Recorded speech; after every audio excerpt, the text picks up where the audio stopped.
after losing family members to cancer. A Rockland County family is now conquering it. They're leaning on medical interventions and surgeries to take a proactive approach with their increased risk. And tonight they're sharing their story for the very first time with health reporter Jenna DeAngelis in hopes of empowering others.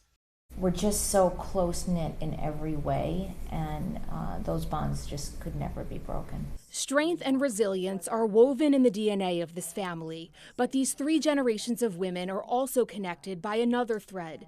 They all inherited the BRCA1 mutation, also known as BRCA, increasing their risk of developing cancer. Unfortunately, cancer was the household word in my family. You feel like a soldier. We were trained to do battle. 72-year-old Teresa Grenier lost her mother to ovarian cancer in 1980. Her sister and grandmother battled breast cancer. When genetic testing became available in the late 90s, that's how she and her brother learned they carry the mutation. I opted at 46 to have prophylactic surgery because of the ovarian history. The prognosis came out that I already had ovarian cancer.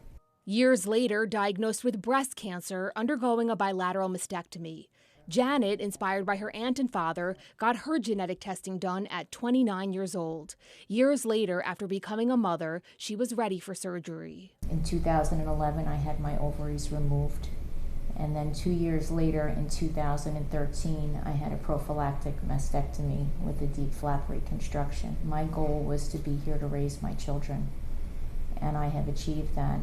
A role model to her daughter who got her genetic testing at 21.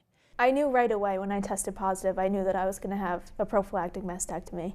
I just feel like I have a lot of life to live, and I didn't want that to hang over my head. Different journeys led all 3 women to Dr. Mark Smith of the Northwell Cancer Institute for breast reconstructive surgery. When you see from Teresa to Janet to Emma, that each generation has got a lot more access and options, for care. It's been very gratifying to see that. Dr. Smith outlining some of the advances. Not only are there improved implant options, but there are also many more options to use your own tissue, and all of the options tend to have a lot less impact on one's recovery. Recovery's faster, and people can resume mostly all of their normal activities because the surgeries have improved so much. Surgery isn't the only option. He points out certain medications can target the mutation.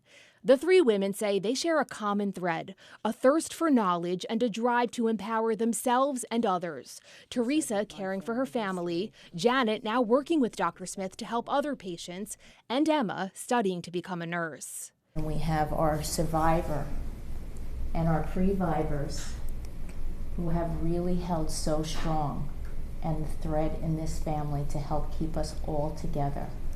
We are lucky in many ways. In Great Neck, Long Island, Jenna DeAngelis, CBS News, New York.